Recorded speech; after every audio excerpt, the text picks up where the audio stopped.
रस्में होंगी और क्या खास रहेगा, आपका क्या कहना है? भाई आज हम क्योंकि कल आज 6 तारीख थी, छठी शरीफ थी, कल 7 तारीख को ताज़िए शरीफ के ऊपर हमारे यहाँ से मेहंदी की रस्म अदा की जाती है। उसके लिए कुछ सरकारी गाइडलाइन ये थी कि भीड़ भाड़ होती है, तो उसके लिए थोड़ा सा अंकुश लगाया था। तो उस ताल्लुक़ से हम सुबह 11 बजे मिल कर के हमने सारी बातें बताई। उसके बाद में हमने, चूँकि परसों 8 तारीख है, 8 तारीख को जो ख़ास बात है वो ताज़िए की सवारी की बात है हमारी। हम ये चाहते हैं कि जिस तरीके से हमारे यहाँ रस्में अदा होती हैं और ताज़िए की सवारी भी उसी तरीके से हो, लिहाजा बड़े ही पुरज़ोर तरीके से हमने प्रशासन के सामने ये मांग रखी कि कल हमारी मेहंदी जिस तरीके से चढ़ती है उस तरीके से चढ़वाई जाए, उसमें किसी किस्म का कोई रुकावट ना पैदा हो, और ताज़िए की जो सवारी होती है जिस तरीके से परंपरागत हमारे यहाँ पर होती है उसी तरीके से होनी चाहिए। अगर कोविड-19 को लेकर के, महामारी को लेकर के अगर कोई बात है तो उसके लिए हम सोशल डिस्टेंसिंग की बात करेंगे।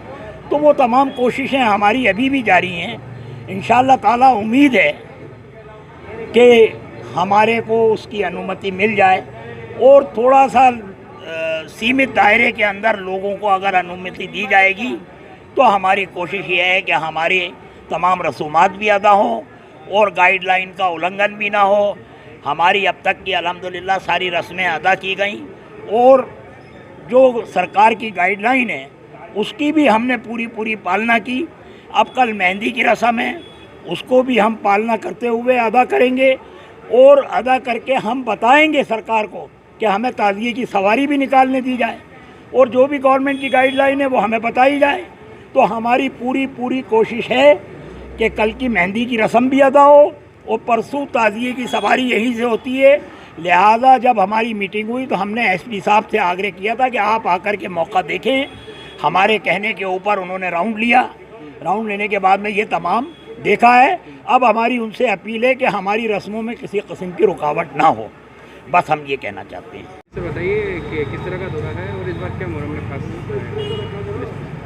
देखिए, मुहर्रम के लिए जैसा कि अभी सभी लोगों को जानकारी में है कि कोई भी धार्मिक प्रतिष्ठान अभी खुले हुए नहीं है, इसलिए मुहर्रम में जो सामान्य हर वर्ष के कार्यक्रम होते हैं वैसे कोई कार्यक्रम इस बार नहीं किए जा सकते हैं। मैं आज यहाँ पर दरगाह में इसलिए आया हूँ क्योंकि कुछ ऐसी रस्मों के बारे में मुझे बताया गया। दरगाह के जो लोग हैं उन सभी ने बताया, जो दरगाह के अंजुमन के अधिकारी हैं उन्होंने बताया कि यहाँ पर कुछ ऐसी रस्में हैं जो हर साल की जाती हैं, जिनसे कि गंभीर सेंटिमेंट जुड़े हुए हैं मानने वालों के। उन रस्मों को किस तरह से पूरा किया जाए ताकि हम उन नियमों की पालना भी कर सकें, और जो बहुत सारे रेगुलेशंस बने हुए हैं उन रेगुलेशंस के दायरे में रहते हुए कैसे रस्म भी पूरी हो जाए और लोगों का यहाँ पर अधिक संख्या में आना भी नहीं हो, और साथ ही साथ जितने भी कोविड के रूल्स हैं उनकी भी पालना हो जाए। उसी क्रम में एक मैंने दौरा किया है यहाँ पर हमारे अंजुमन के और कमेटी के लोगों के साथ में मिलकर के। कोशिश है कि जो भी महत्वपूर्ण रस्में हैं वो चंद लोगों के साथ में एक रेगुलेशन के द्वारा व्यवस्थित रूप से की जा सकें। उसके लिए हम एक प्लान बना करके इन लोगों को कैसे हम उसमें एडजस्ट कर सकते हैं ताकि सभी रस्में भी पूरी हो जाएं और कोई यहाँ पर जो सामान्य आम लोगों का आवागमन है वो भी नहीं हो, कोविड के नियमों को भी पूरा ध्यान में रखा जा सके।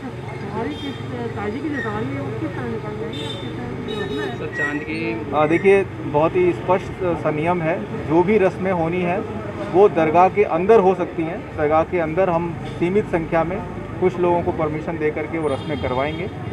कहीं पर भी कोई किसी तरह का ताजिया नहीं निकाला जा सकता है, कोई जुलूस नहीं निकाला जा सकता है। दरगाह के बाहर कोई भी रस्म या कोई भी प्रोसेशन नहीं हो सकता है, क्योंकि बहुत ही स्पष्ट है कि कोई धार्मिक आयोजन करने की अनुमति नहीं है। वर्तमान में जो नियम है उस नियम को ध्यान में रखते हुए हम आयोजनों की परमिशन नहीं दे रहे हैं। इसलिए दरगाह से बाहर जो हर बार एक बहुत बड़ा जुलूस निकलता था वो जुलूस इस बार नहीं निकल पाएगा, लेकिन दरगाह के अंदर जो रस्में संभव हैं उनको कराने के लिए हम एक व्यवस्था बना रहे हैं। पिछले कुछ दिनों से लगातार कुछ ना कुछ हम करके उसको कराने की कोशिश कर रहे हैं। आगे भी जो 2-3-4 दिन और बाकी हैं उसमें भी जो भी रस्में हैं उन्हें पूरा कराने के लिए व्यवस्था दी जाएगी, लेकिन बाहर कोई प्रोसेशन नहीं निकलेगा।